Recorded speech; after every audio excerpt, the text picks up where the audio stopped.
You take one breath, just one, and within 10 seconds, you are no longer a person. You are the sun. You have always been the sun. You have been burning alone in the sky for 700 years, and you have no memory of ever having a body, a name, or a single human thought. This is not a dream. This is not a near-death experience. This is salvia, the most powerful natural hallucinogen on the planet. And the strangest part is that people try one puff, swear they will never touch it again, and then come right back. So what is actually happening inside your head? Let's start with the plant itself, because it looks completely harmless. Salvia divinorum is a member of the mint family. It is a soft green herb with big oval leaves and a square stem, and it grows in the cloud forests of Oaxaca in southern Mexico. If you saw it in a garden, you would walk straight past it. It does not look dangerous, it looks like something you would put in a salad. But inside those leaves is a molecule called salvinorin A. And salvinorin A is unlike anything else in nature. Almost every classic psychedelic, LSD, psilocybin from magic mushrooms, mescaline, works by latching onto the serotonin system in your brain.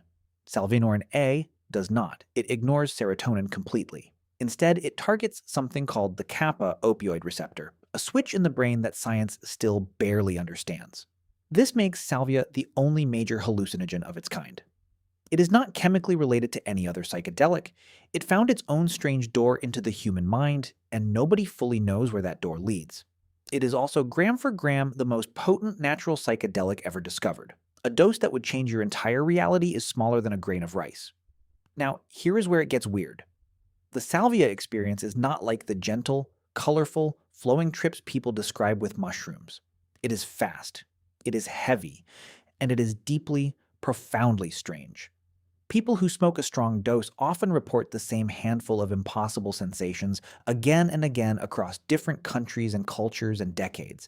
And the consistency is the eerie part. The first one is becoming an object. Over and over, people describe the same thing. You stop being a human being and you become a thing. A wall, a drawer in a dresser, a page in a book, a blade of grass on a hill, a single tile on an endless floor. And you do not just see the object, you are the object. You have its memories. You feel like you have existed as that object for years or centuries, with no awareness that you were ever anything else. One of the most famous categories of salvia stories is people who became a piece of furniture and lived an entire lifetime as that piece of furniture before snapping back into a body they had completely forgotten about. The second sensation is the pull. Many people describe a powerful force dragging them sideways. Like reality is a sheet of fabric being yanked in one direction. Some feel like they are being unzipped from the world. Others describe a giant rotating cylinder or a wheel made of faces or layers slowly pulling them in. The third is the two-dimensional world. Reality flattens. The room you are sitting in folds like paper. Walls become panels. The boundary between you and the furniture and the floor simply dissolves, and everything becomes part of one flat, connected surface.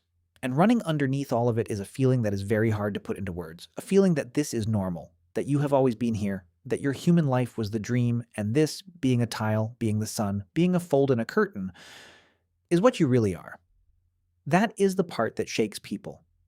Now you might be wondering how long this lasts. And the answer is the most surprising thing of all. The most intense part of a salvia experience lasts only about 5 to 10 minutes.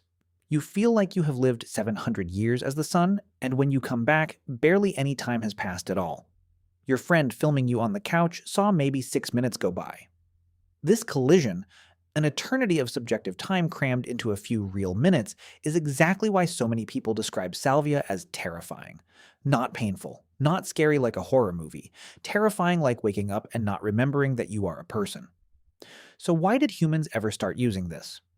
The answer takes us back to those cloud forests in Mexico. The Mazatec people of Oaxaca have used Salvia divinorum for centuries, possibly much longer. But they did not use it the way it gets used today.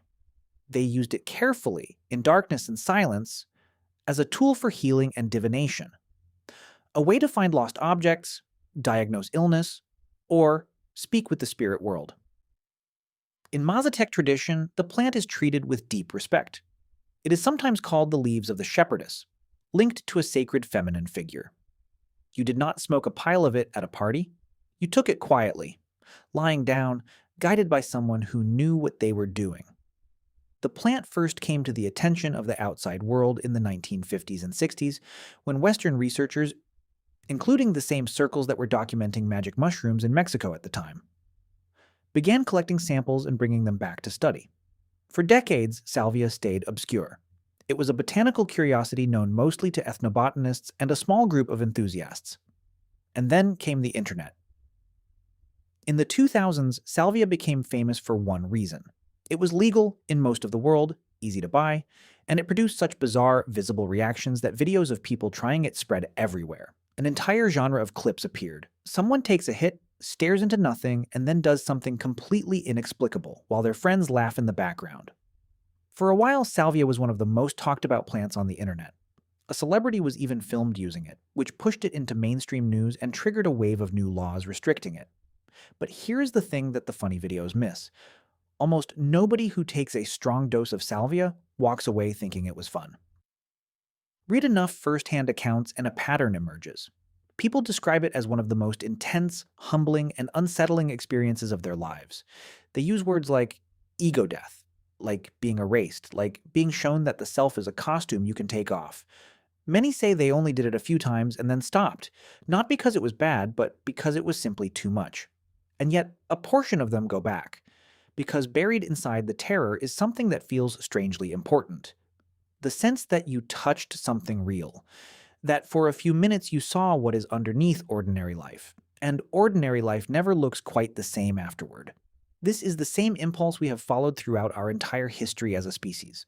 The same curiosity that made early humans eat strange mushrooms, ferment fruit, and burn unknown plants just to see what would happen. The relentless human urge to push a button on our own consciousness even when we have no idea what the button does. Salvia is just the most extreme version of that button. It does not give you visions of beauty. It does not gently expand your mind. It reaches in, switches off the part of you that knows you are you, and leaves you convinced, completely, peacefully convinced, that you are a wall, or a tile, or a star that has been burning alone for 700 years. And then, a few minutes later, it hands you back your body and walks away. Most people never fully explain what they saw. They just go quiet for a while and then say the same thing almost everyone says, that they had no idea the mind could do that. And that, in a strange way, is the whole story of being human.